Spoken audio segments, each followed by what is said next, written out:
Hello guys, कैसे आप सब। जैसे कि हमने आपको प्रॉमिस किया था कि हमारे 2 मिलियन कंप्लीट होने के बाद हम आपसे अपनी लव स्टोरी शेयर करेंगे। तो ये लव स्टोरी बहुत ही बड़ी है, तो इसके 4 से 5 पार्ट बनेंगे। तो आज हम आपसे पहला पार्ट शेयर करने वाले हैं, जो कि स्टार्ट करेगी पायल। तो स्टार्ट हुआ था 2011 मार्च, जब मैं फ़र्स्ट टाइम अरमान से मिली थी। मैं एक बैंक में जॉब करती थी और अरमान वहाँ अक्सर आया करते थे। अब वो जहाँ जॉब करते थे उनके कुछ पेमेंट जमा करने वो आते थे, तो वहीं वो मुझे मिले थे और उन्होंने वहाँ मेरा नंबर लिया था। बिकॉज़ मैं अकाउंट वगैरह खोलती थी तो उन्होंने नंबर लिया था, वहाँ से हमारा नंबर शेयर हुआ। नंबर शेयर होने के बाद मेरी उनसे बात होनी स्टार्ट हुई और मेरी उनसे बात होते 7 दिन हो गए थे और वो मुझे इतने पसंद आए थे और उनको मैं भी बहुत पसंद आई थी। तो 7 दिन बाद ही मैं अपने घर को छोड़ के उनके पास आ गई थी।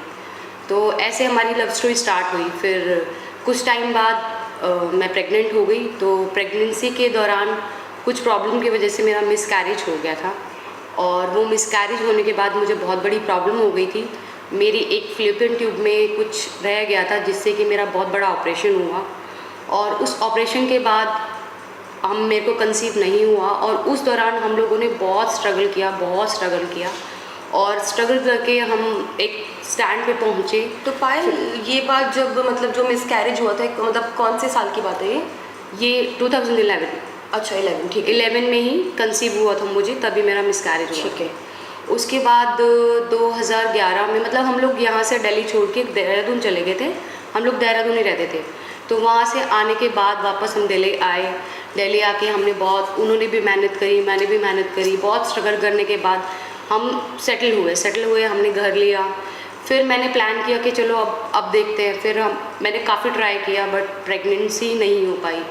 फिर हमने छोड़ दिया कि चलो जब होगा तो होगा। उसके बाद 2015 जनवरी या मई, जनवरी, वो मुझे एग्जैक्ट याद नहीं है। तो मैंने चीकू को कंसीव किया और हम लोग बहुत खुश थे। चीकू के आने की खुशी में हम लोग इतने खुश थे कि हम अपनी सारी प्रॉब्लम्स भूल गए। और फिर चीकू का जो जन्म हुआ वो हुआ 2016 5 मई को चीकू पैदा हुआ। 1 सेकेंड, तो एक टैटू भी है ये, जो पायल का टैटू है, जिसमें मदर है और चीकू है, चिरायु लिखा है और चीकू की डेट ऑफ बर्थ लिखी है। तो वो टाइम मेरे लिए बहुत स्पेशल था और चीकू मतलब मैंने बहुत जगह मन्नतें मांगी, धागे बांधे, बहुत मन्नतों से मुझे चीकू मिला। फिर कुछ टाइम बाद मेरी एक फ्रेंड का बर्थडे था और वो मेरी जो फ्रेंड थी वो गोलू की भी कॉमन फ्रेंड थी। तो मुझे फ़र्स्ट टाइम गोलू वहीं मिली थी, तो वहीं हम लोगों की दोस्ती हुई। तो मैं बताती हूँ। तो ये बात है 2018 की जनवरी में। तो मेरी पायल की कॉमन फ्रेंड थी, तो हम दोनों बर्थडे पार्टी में मिले थे। तो फिर जैसे बर्थडे पार्टी में मिले तो लड़कियां होती है कि जल्दी फ्रेंड्स बन जाती है। तो उस बर्थडे पार्टी में अरमान नहीं थे, तो पायल और मैं मिले, तो नंबर एक्सचेंज हुआ और व्हाट्सएप पे मतलब ग्रुप बना जिसमें सारी फ्रेंड्स की फ़ोटोज़ आती हैं। तो फिर हम नॉर्मल हमारी बातचीत होने लग गई। तो फिर पायल ने मुझे बताया कि वो विकासपुरी रहती है और मैं सुभाष नगर, तो दोनों पास में थे। तो फिर हम लोग जब भी मेरे पास टाइम होता था मैं कॉल करती थी, हम लोग साथ घूमते थे, मूवी देखते थे। बट मैं अरमान से नहीं मिली थी। मैं और पायल मतलब अलग ही घूमते थे, शॉपिंग वॉपिंग करना, ये सब कुछ उस करना। दौरान में भी तू पार्लर का कोर्स कर रही थी। हाँ, मेकअप का कोर्स, मेकअप आर्टिस्ट का कोर्स कर रही थी ये। और बीच में मेरे को शायद कहीं शादी में जाना था, तब मैंने इसको फ़ोन किया था कि गोलू मेरा मेकअप कर दे कि मुझे एक पार्टी में जाना है। तो फिर ये मेरे घर आई थी। उस टाइम अरमान जी नहीं थे, वो बाहर थे। इसने मेरा मेकअप किया, चीकू से मिली, से चीकू बहुत पसंद आया। फिर थोड़े टाइम बाद तुमने डॉग लिया। फिर 2018 की बात है, ये बात है जून की। मई, हाँ, चीकू की बर्थडे से पहले, नहीं अप्रैल की बात है। हाँ, अप्रैल की बात है। तो मैंने डॉग लिया था। तो मैंने व्हाट्सएप पे ना जैसे स्टेटस डालते थे, तो मैंने डॉग का स्टेटस डाला। तो पायल ने मुझे मैसेज किया, तूने डॉग लिया है? मैंने किया हाँ। तो कह रही मेरे को चीकू के लिए ना डॉग लेना है। तो मैंने एक काम करती हूँ, मैं चीकू को ना डॉग से मिलवाती हूँ, बहुत खुश हो जाएगा वो। तो कह रही ठीक है। तो फिर मैं अपनी बहन के साथ तो डॉग को लेके, मैं, मेरी सिस्टर और डॉग, हम तीनों आ गए पायल के घर पे चीकू से डॉग मिलवाने के लिए। देन मैं फर्स्ट टाइम अरमान से मिली तो नॉर्मल बातचीत हुई कि कैसे हो, ये वो, डॉग से खेले, तो वो सब नॉर्मल था, कोई हाँ। अट्रैक्शन उस टाइम नहीं था। हाँ। फिर ऐसे ही एक दो बार और आए, गोलू और उसकी बहन हाँ। आए हमारे घर में, उन्होंने पार्टी वार्टी करी, राइट। फिर इन दोनों ने स्टे भी किया हमारे साथ, और मतलब बहुत अच्छा फैमिली टच हो फिर चुका था। हाँ, गोलू और गोलू की बहन दोनों का बहुत अच्छा बॉन्डिंग हम सबका हो गया था। फिर थोड़े टाइम बाद चीकू का बर्थडे आया था। हाँ, फिर क्या हुआ, 5 मई को चीकू का बर्थडे था, तो पायल ने मुझे इनविटेशन दिया कि चीकू का बर्थडे है, तू आ जा।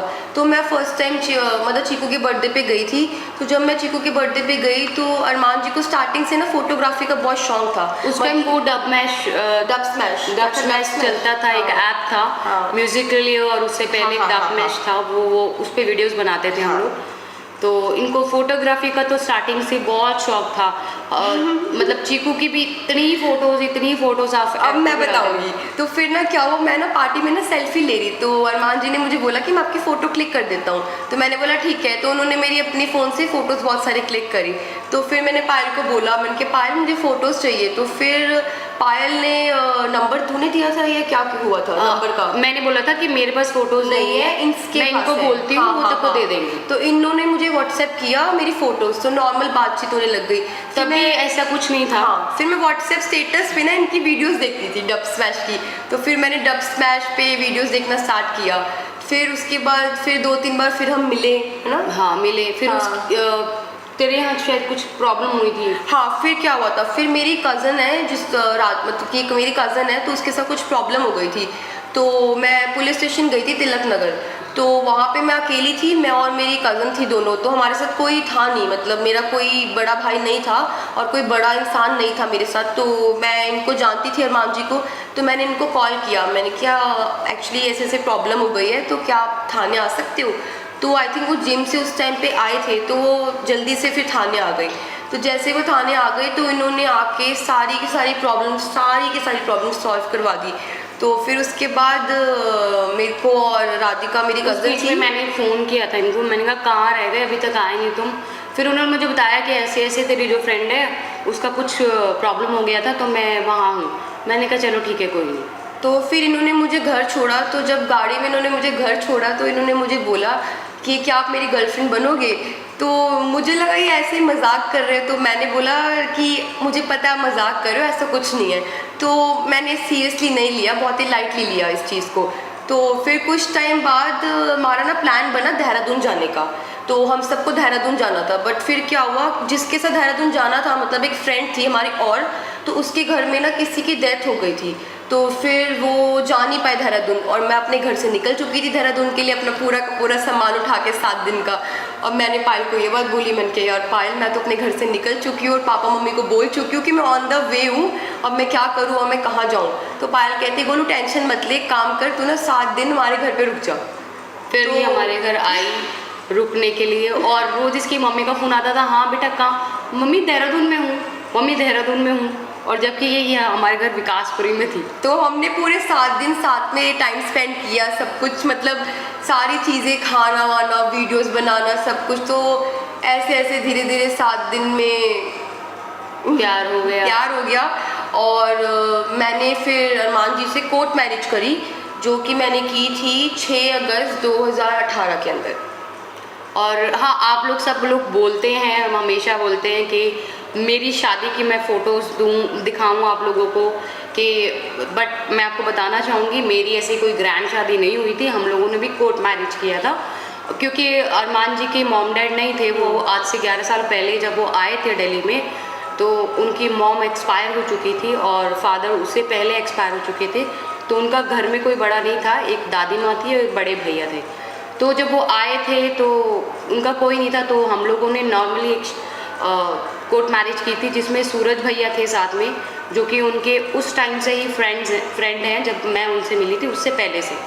तो उन्होंने मेरा कन्यादान किया था, सूरज भैया ने, और हमारी कोर्ट मैरिज हुई थी। तो फिर दोनों के अंदर एक सिमिलैरिटी है कि पायल ने भी 6 दिन में शादी करी और मैंने भी 6 दिन में शादी करी। तो फिर क्या हुआ, बस चीज़ें चलती रही, हम दोनों साथ में अब बहुत खुश हैं।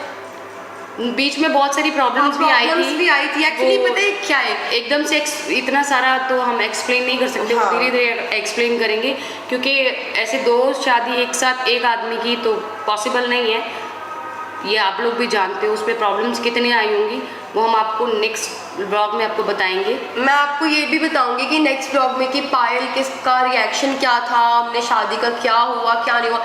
अभी जो हमने आपको स्टोरी बताई है ना, एक शॉर्ट फॉर्म बताई है, तो अगला जो ब्लॉग होगा उसमें हम ये बताएंगे कि प्रॉब्लम्स क्या आई थी पायल के और अरमान के साथ, मेरे पायल और अरमान के साथ क्या प्रॉब्लम आई थी, और जब मैंने शादी के लिए पायल को मतलब पायल को बताया या अरमान ने पायल को बताया तो पायल का रिएक्शन क्या था और मेरा रिएक्शन क्या था और पायल की फैमिली का रिएक्शन क्या था, और फिर क्या क्या लड़ाइयाँ हुई। ये बहुत ही लंबी स्टोरी है, तो ये जो स्टोरी है आपको नेक्स्ट ब्लॉग में मिलेगी। तब तक स्टे ट्यून्स और हमारे फॉलो करो हमें, और हमारे ब्लॉग को अच्छे से देखो और हमारे वीडियोस को लाइक करो, सब्सक्राइब करो, और जितना प्यार आप हमें देते हो वैसे ही प्यार देते रहो। और ये स्टोरी पूरी सुनने के बाद आप लोगों को पता लगेगा कि हमारी इतनी अच्छी बॉन्डिंग कैसे है और हम तीनों में इतना प्यार कैसे है।